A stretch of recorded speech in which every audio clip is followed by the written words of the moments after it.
All right. Hello, my name is Kyle Davis. I am the risk management official as well as the manager of source water protection for the municipalities in Wellington County. I'm happy to be here today. Like Eric, I am also not a geoscientist, so please go easy on me. So first of all, who is Wellington Source Water Protection? We are a shared service unit. And the reason I'm kind of explaining this is we are municipal staff. So we're hired by our local municipalities collectively to implement the Clean Water Act and the source protection plans. So those are our municipalities there. There's 8 municipalities within Wellington County, and most of these are small and rural municipalities. We're going to talk a little bit more about that. So what do we do? So source protection staff, whether they work for the Wellington municipalities or they work for the region of Waterloo or work for the conservation authorities, do a number of different things. But ultimately, we implement and enforce the Clean Water Act and source protection plans. So there's a regulatory approval part of our job that we are required to do. So this involves reviewing development applications. This involves conducting inspections. And as Eric talked lots about, this also involves a lot of education. And yes, we do feel like Ned Flanders sometimes.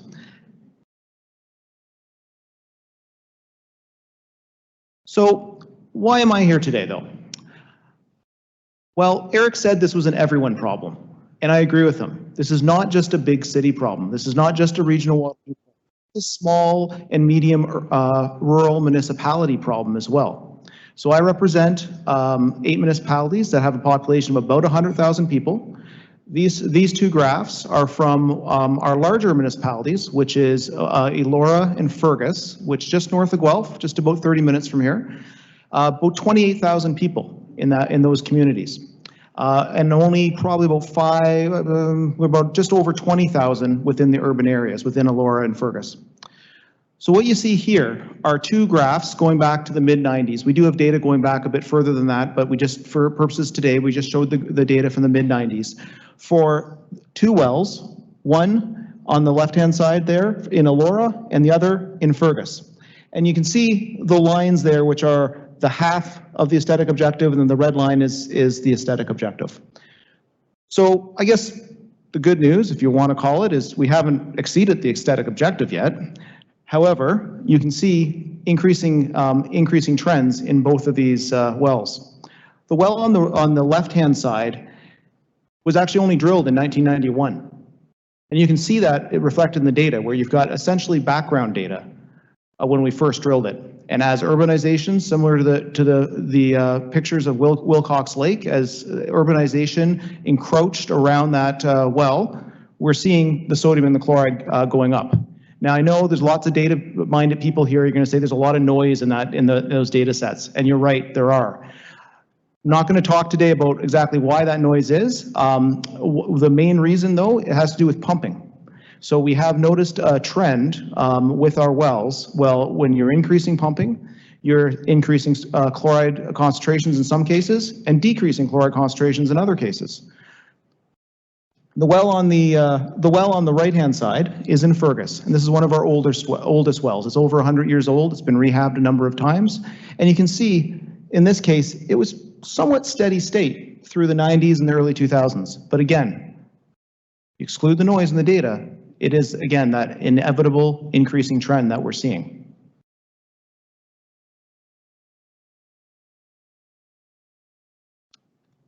So Eric introduced the concept of issue contributing areas, and this is part of my day-to-day and my team's day-to-day job. We enforce wellhead protection areas, and in this case, issues contributing areas, which are equivalent to the 25-year time of travel for the 2 wells. So this is the one well in Elora.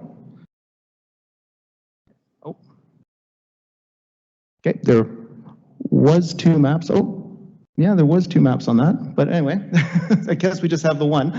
The second map, which is only part of it, is only showing part of it, is the Fergus well at the top. So within these areas, we have increased abilities under the Clean Water Act to enforce risk management plans, conduct inspections, and really target our activities where we're addressing wells that already have concerns. So what is a risk management plan? Well, a risk management plan is a tool that is enabled under the Clean Water Act. It is a legally binding document that allows activities to continue. However, that sets requirements around those activities that are then inspected against by risk management inspectors and risk management officials.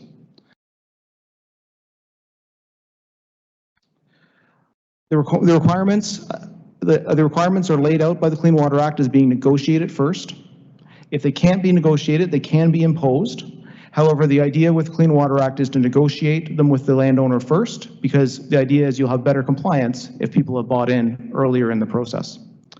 So these risk management plans identify a number of different activities, a number of different measures that will manage the significant drinking water threat activities, and we use them not just for winter maintenance, which is what I'm here to talk to you about today, but also for things like nutrient application, fuel storage, chemical storage. And then once these are agreed to or imposed, risk management plans are legally binding documents. And why that's important is there's some liability protection for the municipality in terms of having the risk management plan in place, as long as we're following provincial guidelines in doing so. And that becomes important, as Eric mentioned, when we're dealing with slips and trips and winter maintenance. So what do we see in winter maintenance RMPs? Well, we see a number of different measures, and they are legally binding measures. So we look for training, including Smart About Salt or equivalent certified contractors or applicators. We look for calibration of equipment. We look for record keeping. Data is key, right? So if we don't have records, then we don't know what's going on. We look for prevention of ice formation and water pooling and siting of snow storage, because those are some of the activities that we're seeing on sites and parking lots, and we've all seen it, that lead to increased salt application. We looked at closing low traffic areas, cleaning up excess material in spring. Who's been to a shopping mall in July and saw that crust of salt, that door as you walk in? If you haven't seen it, look for it in July. I guarantee you will find it someplace. We also review application practices and rates. And the key point there is we don't actually specify application practices and rates. What we get into and what the Smart About Salt training gets into is the right application, the right product for the right temperature for the right conditions. So we're not out there every storm, but we do want the contractors and the landowners to be reviewing these and thinking about the right application, the right product for the right conditions. And then alternatives, including an alternative for salt when the effective temperature drops below the threshold and salt is no longer effective. And then, of course, proper storage. However, there are challenges. So these two photos here are from the same building.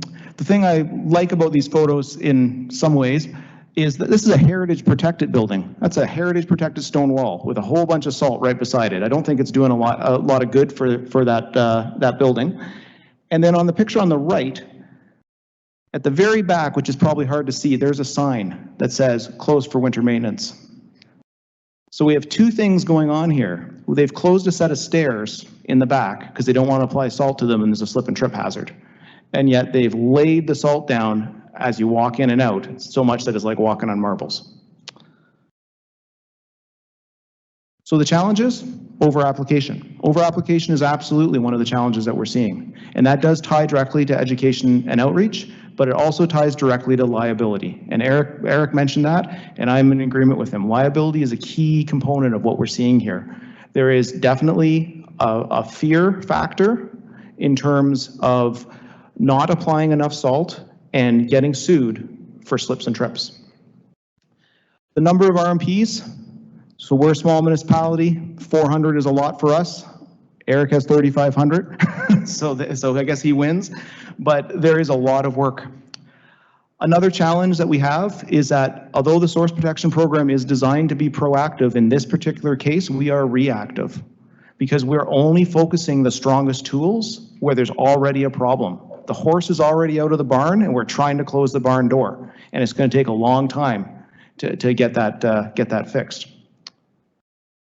Buy-in from the public, landowners and contractors. There are some positive success stories there, but it is a long road. Climate change. I'd heard this spoken about a few years ago, and we're starting to see it come true, right? Today is a good example. Last year, this was closed down because of an ice storm. This year, it feels like April out there. We have increased winter events that are going to come down, that are going to increase the amount of, or the need for salt, because we're going to have increased potential for ice or increased ice storms. And then finger pointing versus problem solving. At the end of the day, we're all in this together. We all need to work together on this, but we do see this. We see this from municipal staff, and we see this from the private sector. And we want to, work together to solve this problem. Thank you, and looking forward to the discussion.